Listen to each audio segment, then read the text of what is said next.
নমস্কার বন্ধুরা, চেটেপুটে চ্যানেলে আপনাদের সবাইকে স্বাগত। আমি একটা প্যান বসিয়েছি হিটে।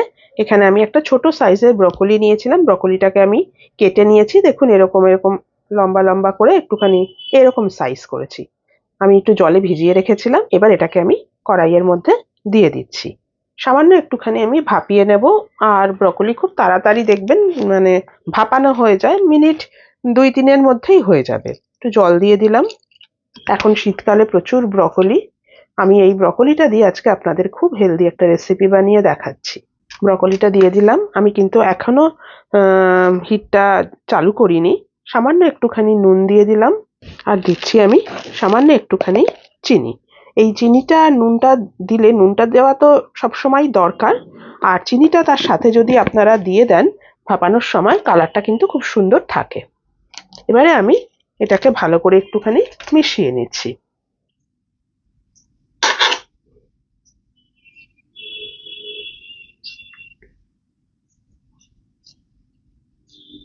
এটা একটা ওয়ান পট মিল হিসাবে আপনারা খেয়ে নিতে পারেন, টিফিনে খেতে পারেন, মানে যে কোনো টাইমে আপনারা এটা খেতে পারেন। এবার আমি হিটটা অন করে দিচ্ছি, একটুখানি ঢাকা দিয়ে দিচ্ছি। 2 মিনিটের মধ্যেই এটা ভাপানো হয়ে যাবে। এটা ভাপানো হয়ে গেলে আমি ফিরে আসছি। দেখুন আমি ঢাকাটা খুলে নিলাম, এটা ফুটে গেছে। আমি ফ্লেমটা এবারে অফ করে দিচ্ছি। এবার এটাকে আমি ছাঁকনির মধ্যে দিয়ে দিচ্ছি, দিয়ে আমি পরের প্রসেসে যাচ্ছি।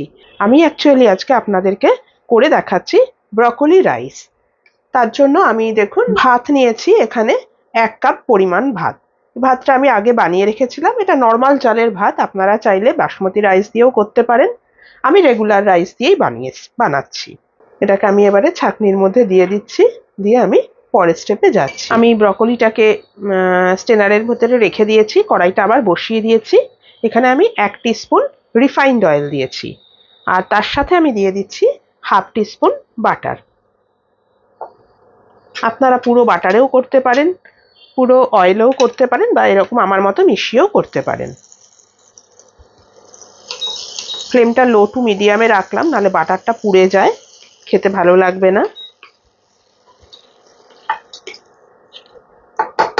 এবার এখানে আমি দিয়ে দিচ্ছি 1/2 টিস্পুন রসুন কুচি, আর একটা ছোট কাঁচা লঙ্কা একটু কুচি করে আমি দিয়ে দিচ্ছি। এটা অবশ্যই ঝাল বুঝে আপনারা দেবেন।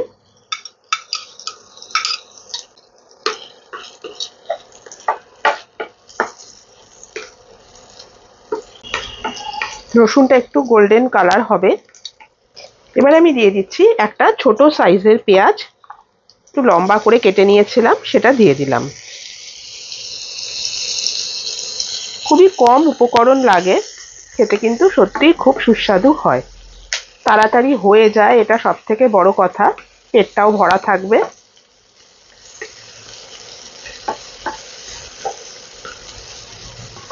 রসুন পেঁয়াজ এগুলো কোনোটাই কিন্তু গলে যাবে না, সেরম ভাবেই কিন্তু এটাকে তৈরি করতে হবে। এগুলোকে আমি একটু সাইড করে দিচ্ছি। এবারে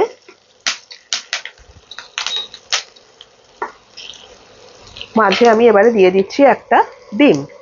এটা আমি দিলাম, যদি আপনাদের পছন্দ না হয় আপনারা নাও দিতে পারেন, না দিলেও কিন্তু খেতে যথেষ্টই ভালো হবে। সামান্য একটুখানি নুন দিয়ে দিলাম।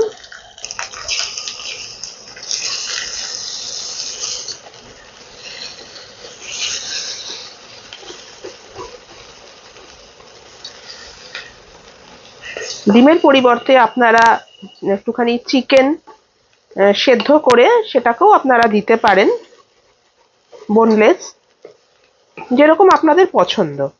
আবার নাও দিতে পারেন কোনোটা, সেটাও ভালো হবে। এবার দিয়ে দিচ্ছি সেদ্ধ করা ব্রকলিটা। দেখুন কালারটা কত সুন্দর রয়েছে।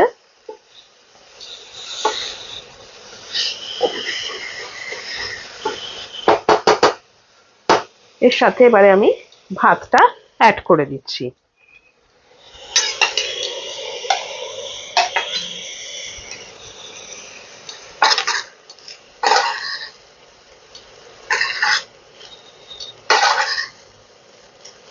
এবার আমি দিয়ে দিচ্ছি স্বাদ মতো নুন,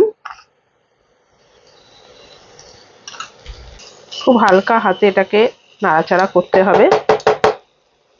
এবার আমি দিয়ে দিচ্ছি গোলমরিচ, অবশ্যই গোটা গোলমরিচ, যেটাকে আমি একটুখানি আধ ভাঙা করে নিয়েছি। এটাই দেবেন, এটাতে ফ্লেভারটা কিন্তু দারুণ আসে। আর দিচ্ছি পেঁয়াজ পাতা। এখন শীতকালে প্রচুর পেঁয়াজ পাতা পাওয়া যায়। একটু তলায় যে বাল্কওয়ালা যে পেঁয়াজ পাতাগুলো হয়, ওরম দেখে একটু কিনবেন। কি সুন্দর দেখতে লাগছে দেখুন।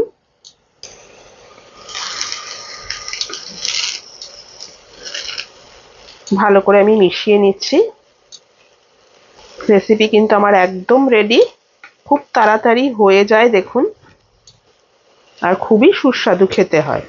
অয়েল একদমই কম দিয়েছি আমি, খুব হেলদি রেসিপি এটা। ওপর থেকে আমি সামান্য একটুখানি চিলি ফ্লেক্স দিয়ে দিলাম।